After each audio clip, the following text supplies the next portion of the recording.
Hey, Shadow Stalkers. Before we dive into this story, I wanted to give you a heads up.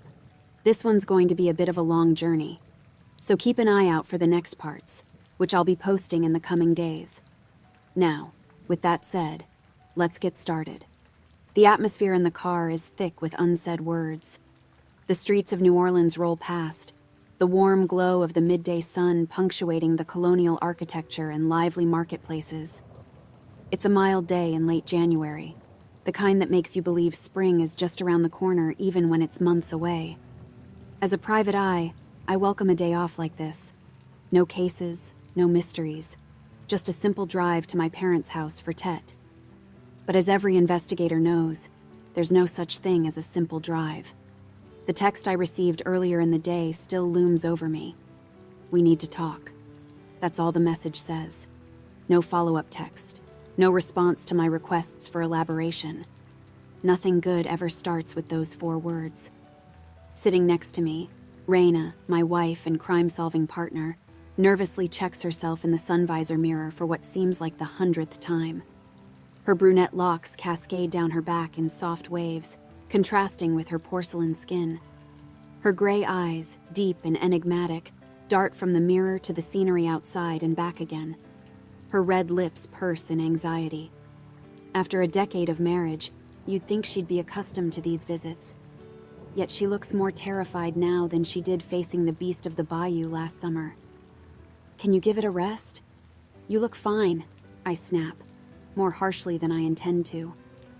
Raina's eyes lock onto mine, a tempest in her gaze. Excuse me? I mean, you look amazing, Raina, I say sheepishly, softening my tone. Raina pulls at her dress, her eyes returning to her reflection. Do I look fat in this? Trying to lighten the mood, I quip. If you were any thinner, you'd be invisible. Raina's eyes narrow. She doesn't look pleased. I immediately regret my attempt at humor. I just want to make a good impression, you know? She murmurs.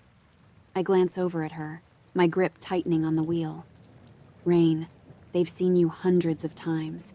If you haven't made an impression by now, maybe you never will. She shoots me a glare. You know it's not that simple.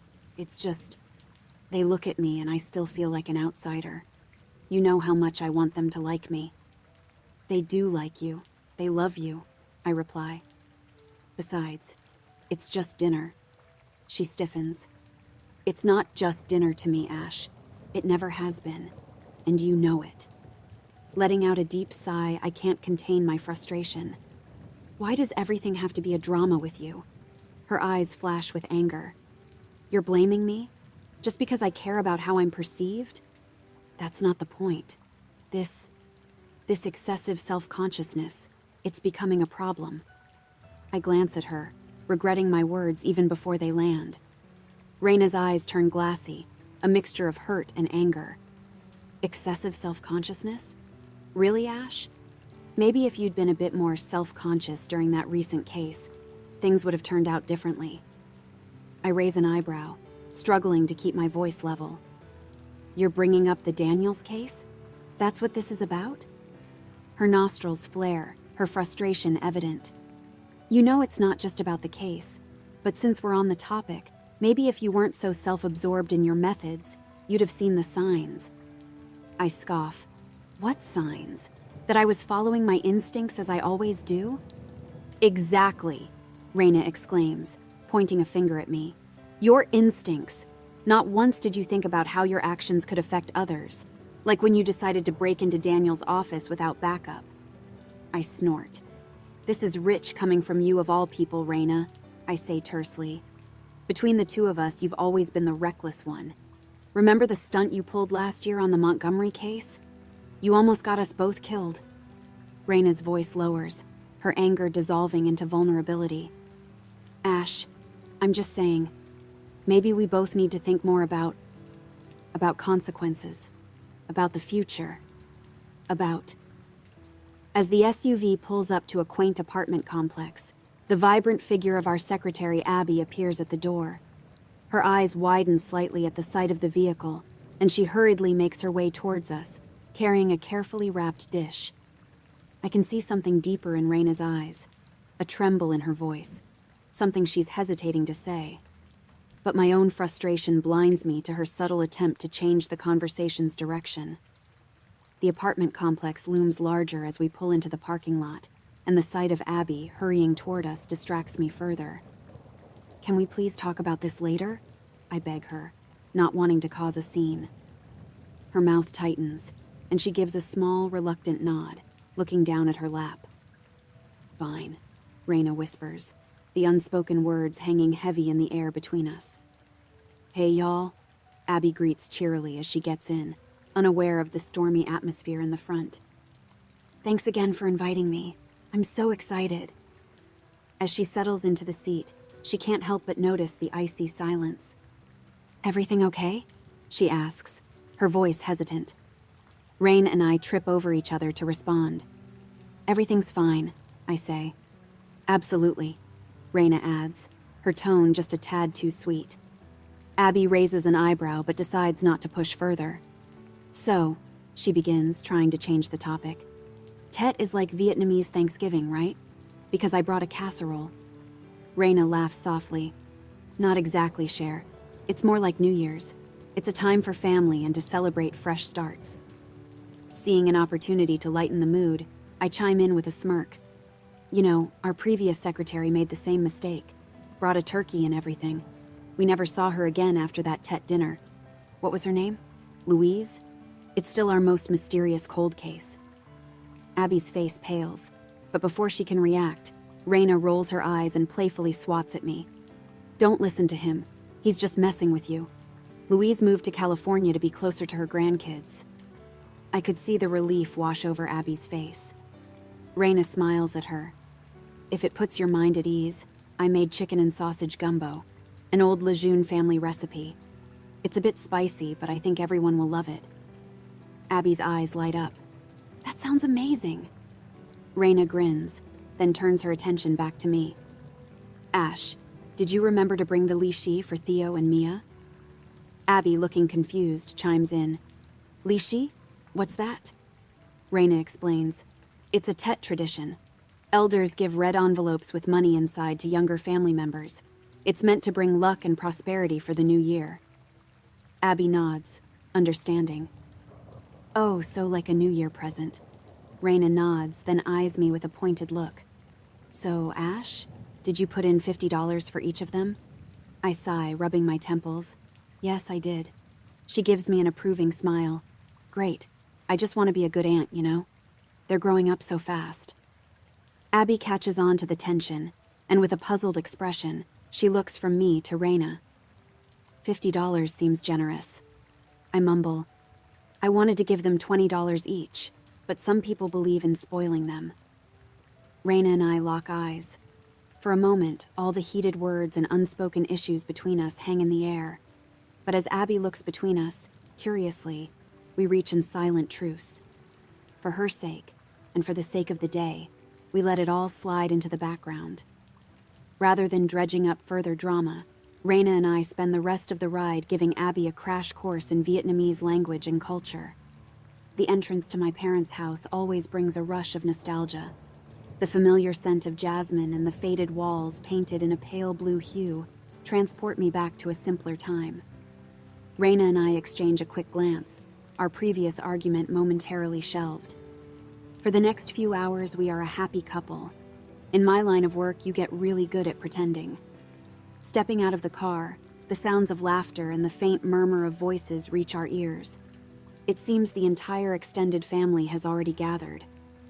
I straighten my jacket while Raina adjusts her dress, making sure everything is in place. As we near the entrance, the door swings open to reveal my mother, a small, plump woman with graying hair pulled back in a tight bun. Her face lights up with a bright smile as she sees us. "Ah, Asher! Raina! You came!" she exclaims. Her Vietnamese accent shades her English. My father, a tall, grizzled man with hands roughened from years in the fishing industry on the Gulf, appears behind her, a wide smile on his face. "Chow Mung! Welcome!" he booms, pulling me into a bear hug. "Vui qua duok gapa ma." "It's good seeing you, Mom and Dad," I say. The words wrap over my tongue as comfortably as a well-worn coat. Raina steps forward with a shy smile. Chuk mung nam moi bama. Happy New Year, Mom and Dad, she says, her accent thick, but her effort brings a broad smile to my mother's face. My mom says warmly, Rat jioi, chuk mung nam moi kung. Very good. Happy New Year, dear. Dad comments, better every year. Soon we won't know you're not Vietnamese. My mom's face tightens. A glare flashed at him for his potentially insensitive remark. Raina lets out a light, good-natured laugh, brushing off the comment with grace. One day, perhaps. But until then, I'll keep practicing. Mom reaches up to embrace Raina warmly. She then pulls back to inspect her, eyes full of warmth. You look beautiful, Con, she says, using the Vietnamese word for daughter, as though to reassure her of her place in the family. Oh, this is Abby, by the way, our secretary at the agency. I introduce Abby, breaking back into English. She waves shyly, a small chow, hello, escaping her lips.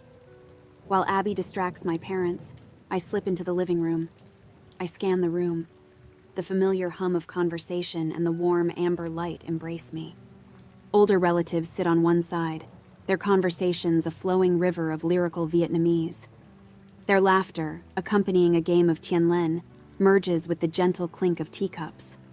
On the other side, my younger cousins chatter excitedly in English, their eyes glued to a smartphone as they share the latest online sensation.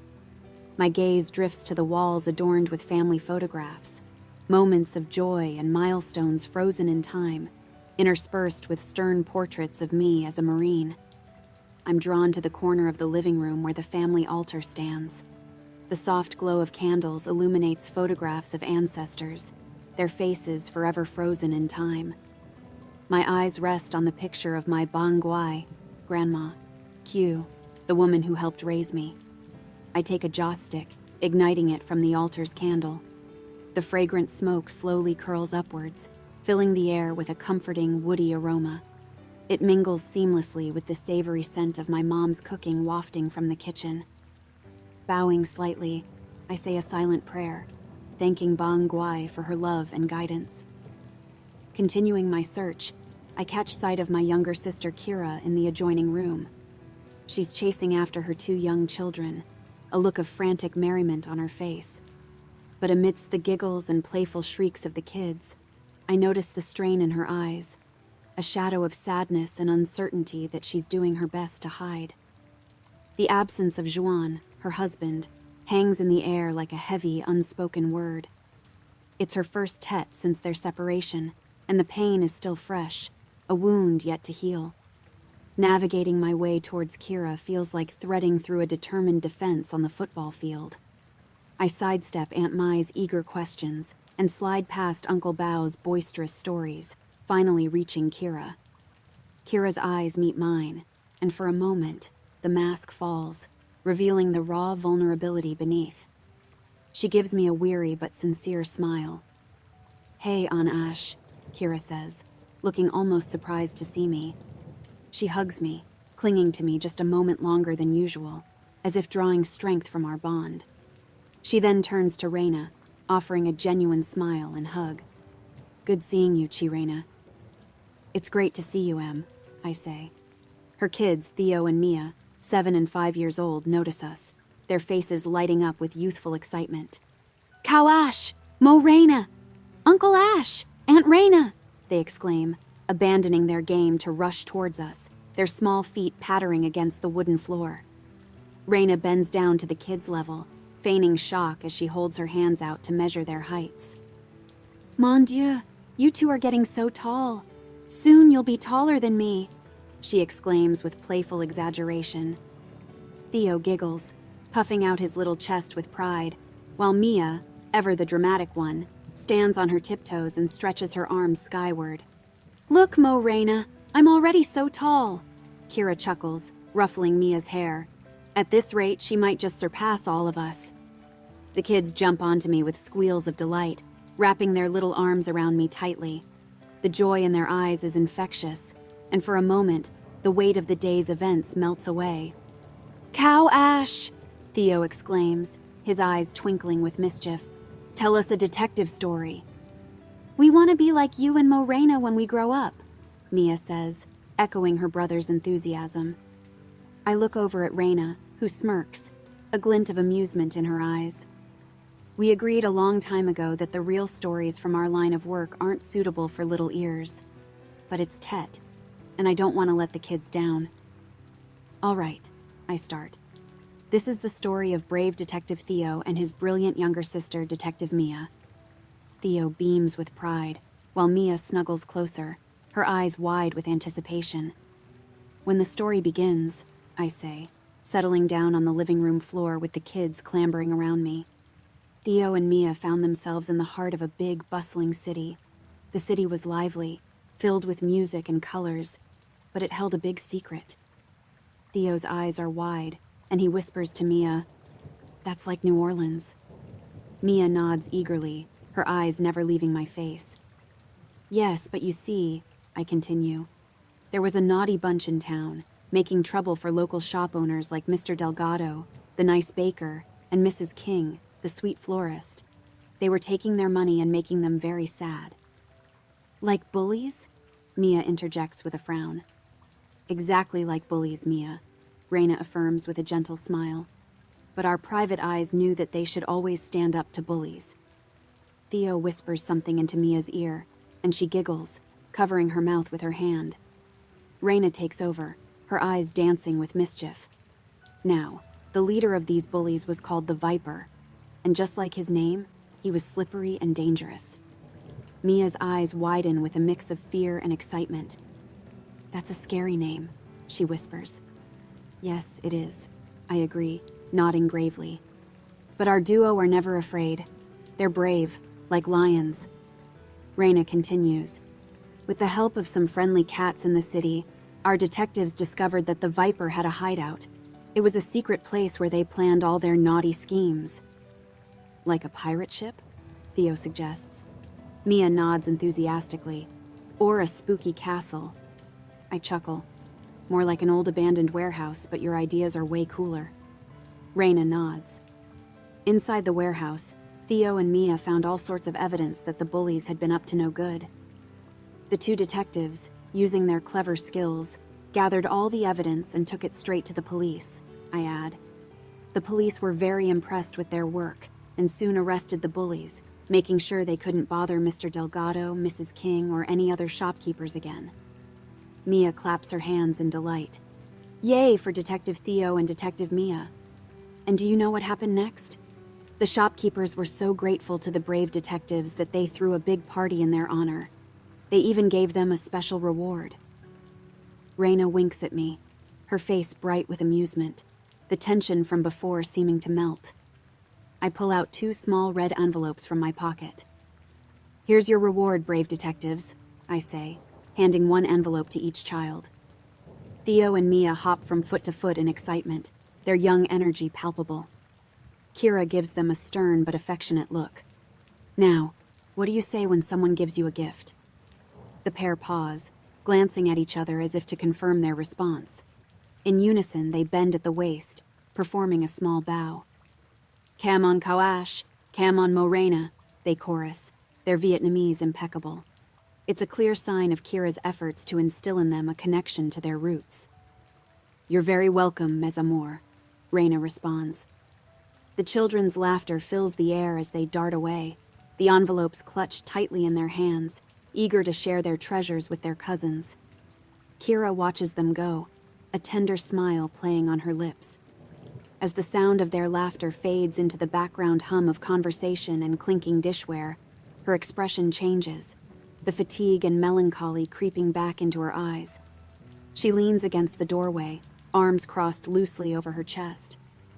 "You and Reyna, you're really good with them," Kira murmurs, her voice soft. I offer a modest shrug, feeling the warmth of her words. "They're great kids, Em." If she only knew. The tale I'd spun for the kids was a sanitized version of the gritty reality. There really was a protection racket. The Viper was no fictional bully, but Vincent the Viper Marcello, a feared mafia capo. Reyna and I had infiltrated his compound, swiping a hard drive teeming with evidence of his dirty dealings, including evidence linking him to least 3 murders. I also deliberately left out the grisly part of the story where we abducted one of Marcello's thugs and pistol whipped him with the gun he'd used to threaten the shopkeepers until he gave away his boss's hideout. I gently touch her arm. "So, how are you holding up?" I ask in a soft voice, leaning closer so as to keep the conversation private amidst the bustle of the celebration. She offers a small, tight-lipped smile, a reflexive gesture that doesn't reach her eyes. "Oh, I'm doing..." Her voice trails off, her gaze drifting to where her kids had disappeared. "I'm managing." "Do you want to talk about it?" I ask gently. "Not right now," she replies, her voice a whispered sigh. After dinner, with stomachs filled and hearts warmed by food and familial laughter, Rain and I make our way to the kitchen to help clean up. The counters are littered with dirty dishes, remnants of the sumptuous feast we all enjoyed. The sink's faucet runs in a steady stream as we rinse and stack the dishes for washing, working in comfortable silence as the sounds of the celebration continue in the other rooms. Kira slips into the kitchen, her expression soft. "Chirena, why don't you go join the others?" she suggests. "I heard they're starting karaoke in the living room." Reina's eyebrows shoot up in surprise, a light laugh escaping her lips. "Oh, I can't sing, especially not in Vietnamese," she protests. Kira smiles, drying her hands on a dish towel. "They have English songs too, "You can keep Abby company," I say, nodding toward the living room where I see Abby, who's had one too many beers, flirting unabashedly with my cousin Dan. "She seems to be doing just fine," she observes, still hesitant. "Come on, I'll take your place here. Besides," she says, casting a glance in my direction, "I have a lot to catch up on with my big brother." Before Reina could protest, other family members peek into the kitchen, echoing Kira's sentiments and whisking her away into the other room. With Reina now out of the kitchen, and the hum of a familiar ballad emanating from the living room, Kira and I find ourselves surrounded by the relative quiet. The moment is disrupted by the rustle of plastic as Kira gestures to the bags of trash filling a corner of the kitchen. "Hey, An, can you help me take out the trash?" I nod, grabbing a bag and following her out the back door. The night air is cool and crisp, a stark contrast to the warm bustle inside. The sky is painted with a million stars, and the distant chirping of crickets creates a quiet background rhythm. After we dump the trash bags into the bins, I notice Kira's gaze drifting towards the backyard's far corner. It's where we used to have a secret hiding place as kids, a little nook in the hedge where we would discuss our greatest adventures and plans. The hedge has grown thick and wild, but the nook still seems to be there. "Remember that place?" Kira asks, her voice wistful. "How could I forget?" I reply, a hint of a smile playing on my lips. Walking over to the hedge, the crunch of the grass beneath our feet breaks the silence of the night. We stand before it, side by side, our breath visible in the cool night air. A flood of memories rushes back. "All right, spill it, Kira," I say in a low voice. "What was that cryptic text about?" She takes a deep breath, and in the glow of the stars, her eyes glisten with unshed tears. "I'm scared, she whispers. The vulnerability in her voice tugs at my heart, and I reach out, squeezing her hand reassuringly. "What's going on?" She hesitates, taking a moment to gather her thoughts before speaking. "It's about Juan. I'm worried. He's changed. I think he's involved in something dangerous, and I fear for his safety." "How do you know?" I ask, trying to keep my voice steady. Her voice trembles as she recounts her recent encounter. "A few nights ago, I went to his apartment to pick up some things for the kids. I wasn't expecting him to be home, but he was there, with a woman." I narrow my eyes, feeling a prickle of irritation. My mind jumps to conclusions. "Kira, he's not your responsibility anymore. If he's seeing another woman, it's none of your..." Kira whirls around to face me, her eyes ablaze with frustration, cutting me off mid-sentence. "Ash, that's not it. Listen to me." She takes a deep, shaky breath, and her voice drops to a whisper. the woman. She was dressed in a long, dark robe, and her face was covered with some kind of ornate mask.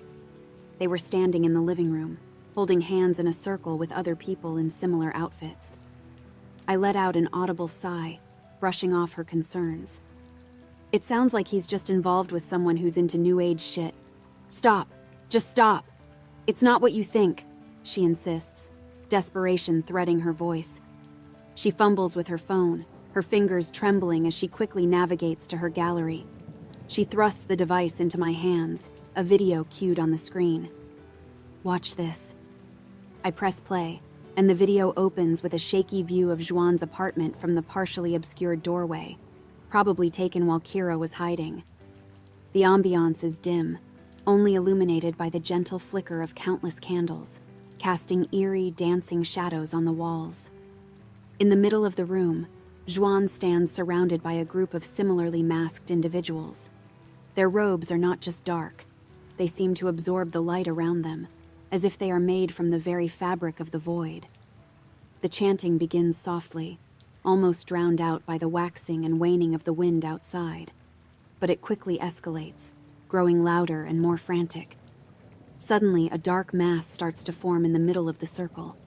It doesn't make any logical sense. It's as if the very fabric of reality is tearing apart. This inky blackness writhes and pulsates, taking on an almost liquid form before solidifying into a shapeless, hulking mass. The mass seems to shimmer and undulate, as if it's not completely of this dimension, and its presence feels oppressive, as though it's emanating a force that threatens to crush everything in its wake. The masked figures, including Juan, begin to levitate, drawn towards this entity as if caught in its gravitational pull.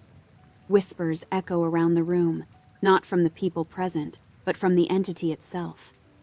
It speaks in a multitude of voices, a cacophonous symphony of tones and pitches, the language indescribable and unlike anything of this earth. The voices grow louder, building to a deafening crescendo before everything suddenly goes quiet. The abrupt silence is stifling. The creature, a maelstrom of shadows and whispers, speaks again, this time in English. The voice is a myriad of tones intertwined, reverberating in chilling harmony, like the sound of an ancient cosmic bell. The spheres align. 3 days. The passageway will unfurl, it intones. Then, as if sensing an outside presence, the entity starts to turn slowly, its amorphous form constantly shifting as if trying to find a face within its depths. Just as it seems to lock onto the camera's location, the video ends abruptly, the screen going black. I stare at the phone in my hands, my heart racing and my mind struggling to process what I've just witnessed. I look up at Kira, trying to gauge her reaction.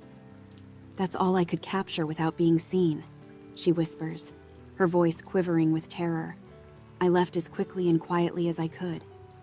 I replay the video, hoping to catch some indication that what I've just witnessed was some kind of elaborate trick or hoax. With each playback, I try to dissect every frame, every pixel, looking for a flaw or telltale sign of special effects or CGI. But nothing seems amiss. It's probably just some kind of art project or practical effects, Maybe augmented reality or something, I say, attempting to sound more convinced than I feel. Kira's eyes plead with me, her expression fraught with worry. "You know that isn't true, Ash. I've never seen anything like that. There was something malevolent about it. I don't know what's going on with him, but this is way beyond our understanding," I reply, frustration evident in my voice. She steps closer, her voice taking on an urgent tone. "Please, Ash. I don't care if we can't explain it. I just want to know he's okay." I grit my teeth, clenching my fists. "Why do you still care? After everything?" Her eyes glisten, and she looks away for a moment before meeting my gaze. "He might have hurt me, but he's still the father of my children. I have to know he's safe. For the kids." The memories flood back in a tidal wave. The last time I saw anything close to the fear I see in Kira's eyes right now was years ago during her college days. She'd come home with a black eye, attempting to hide it behind oversized sunglasses and hastily applied makeup. I remember the white-hot rage that had boiled within me. We didn't need words. I knew exactly who had done it. That evening, her then-boyfriend learned the hard way that no one hurt my little sister and got away with it. Taking a deep breath, I meet Kira's gaze, the weight of the situation settling in. Okay, I relent. I'll help, but we do this carefully and intelligently. She grips my arm, her touch filled with gratitude and desperation. Thank you, An, but you have to promise not to tell Reina about this. Why not? Is it because she's not Viet? I ask, my voice tinged with a hint of irritation. The question instantly sets a spark in Kira's eyes. How dare you ask me that? She retorts, offended. I love Reina like a sister. It's not about that. I can't have anyone know, not even Mom and Dad. Please, this stays between us. I nod, keeping the storm of thoughts at bay for a moment as I agree to Kira's condition. My heart thuds against my chest, mirroring the pounding rhythm of a war drum. We're interrupted by a sudden rustling and a beam of light illuminating the hedges, turning the leaves a vivid, almost otherworldly green. Reina steps into view, her brows knitted in confusion.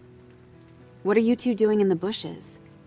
We stand, realizing that the childhood nook doesn't conceal us like it used to. The growth spurts over the years have rendered the hiding spot ineffective. We tower over the hedge. Just reminiscing about old times, Kira says quickly, her voice strained yet stable. The vulnerability from moments ago has receded behind a mask of normalcy. Reina eyes us skeptically, but shakes her head with a playful smile. Well, I just did a rendition of Billie Jean.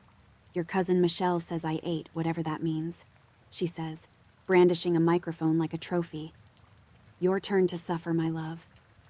I take the mic from Reina, my hand brushing against hers.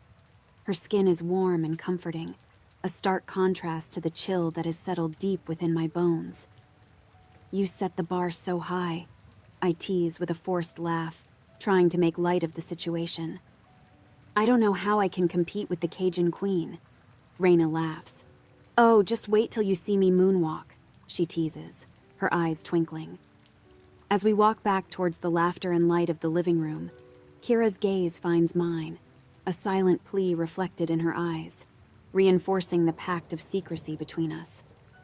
I give her a subtle nod, a promise shrouded in dread and uncertainty. The morning sun filters through the shutters of our office in the French Quarter, casting long, dappled shadows on the worn wooden floor. The faint hum of jazz from a nearby club and the distant chatter of tourists lend a semblance of normalcy to the room. Yet, that normalcy is tainted with tension. Reina and I had another spat this morning over how she rearranged the office supplies. Something about her needing the space on the desk for personal matters, which she didn't clarify. But these days, it feels like those little annoyances are the only constants in our relationship.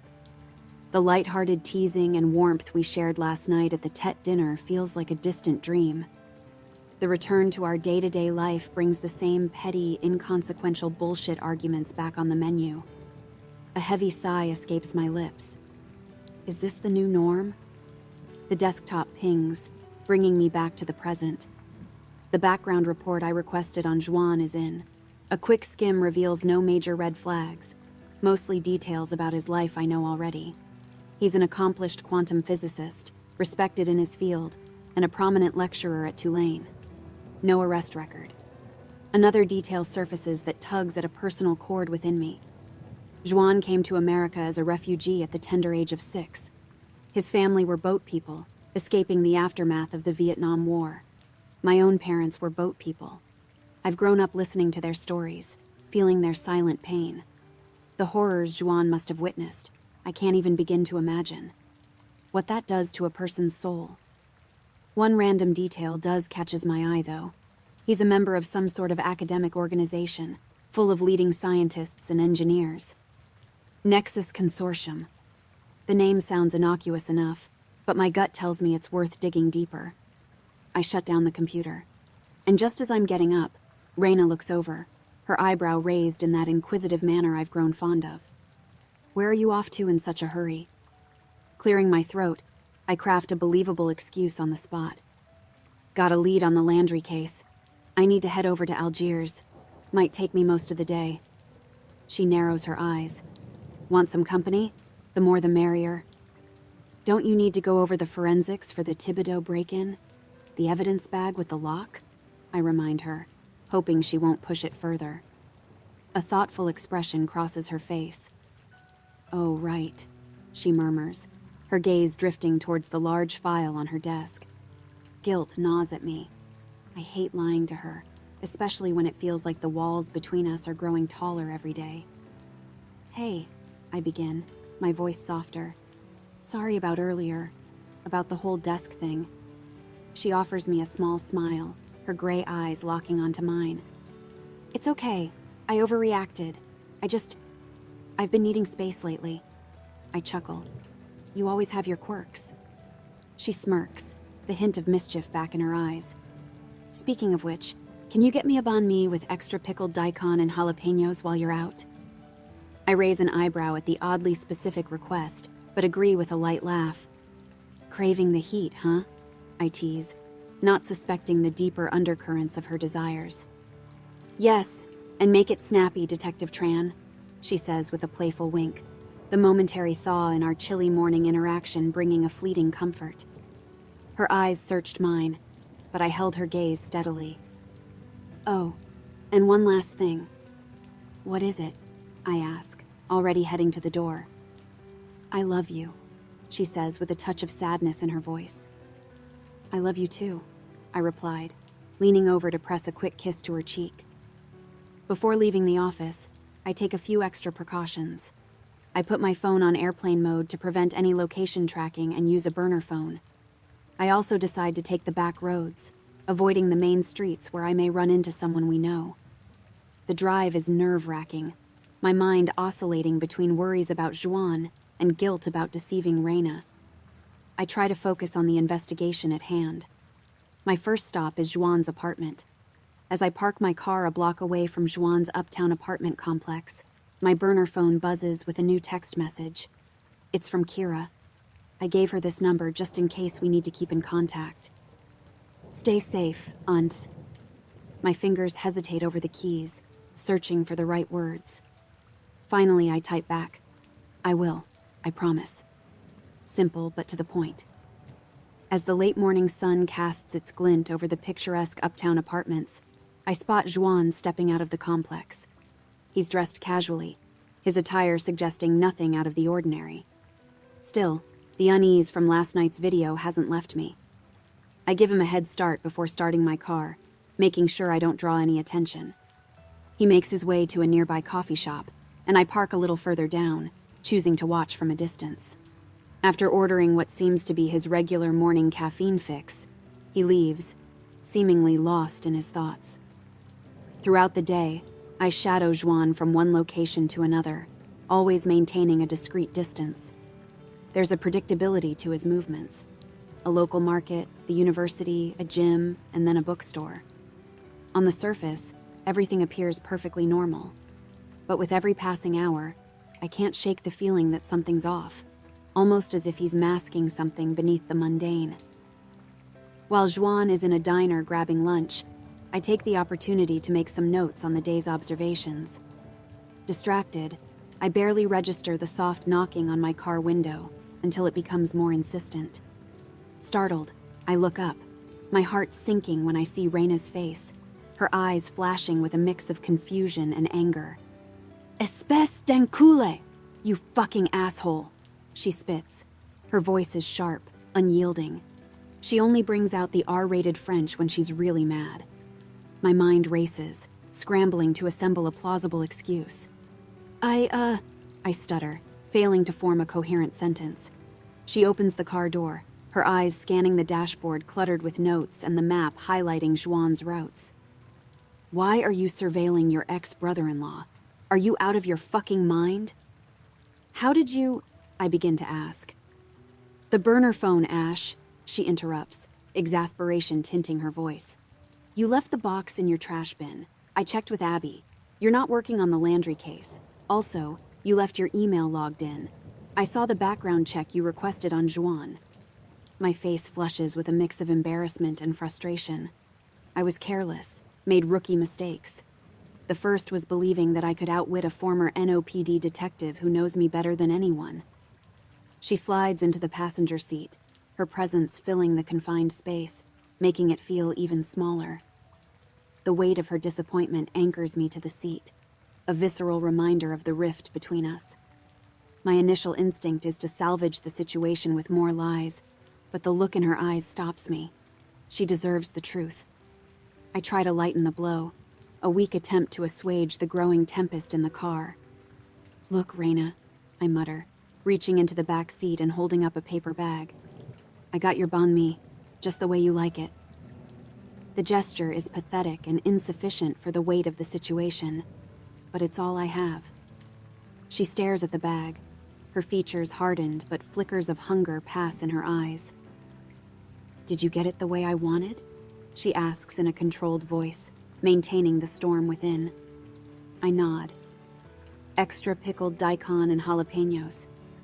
She still looks beyond pissed, but snatches the bag from my hand with a resigned sigh. "You have until I finish this sandwich to explain yourself." I nod, watching as she unwraps the sandwich. She takes a bite, never taking her eyes off me. I feel like I'm under a microscope, about to be dissected. "Kira asked me to check on Juan," I admit. "So you're spying for your sister now?" She shoots back. "Let me guess. She thinks he's seeing another woman?" I can't help but let out a soft chuckle, even in the seriousness of the moment. We had both jumped to the same initial conclusion. Great minds. "No, nothing like that. She's genuinely worried about him," I insist. I reach over and grab the tablet from the glove compartment, hitting play on the hidden phone video Kira captured of Juan. Raina's eyes widen as the video plays, the sandwich in her hand momentarily forgotten. As the screen is filled with the pulsating and shimmering form of the eldritch horror, the banh mi slips from her grasp, splattering condiments on the dashboard and floor.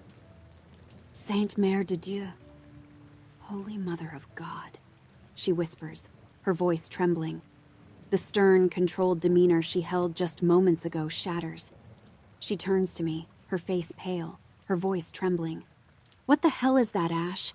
How can something like that even exist?" I look down, the weight of my decisions weighing heavy on my shoulders. "I don't know, but that's why Kira is worried about Juan. She thinks he's gotten himself involved in something otherworldly." "You think?"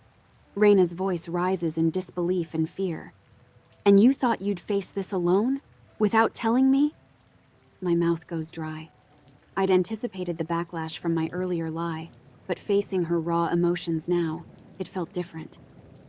"Kira made me promise not to tell you," I mutter, ashamed of my excuse. Raina's eyes darken. "She did what?"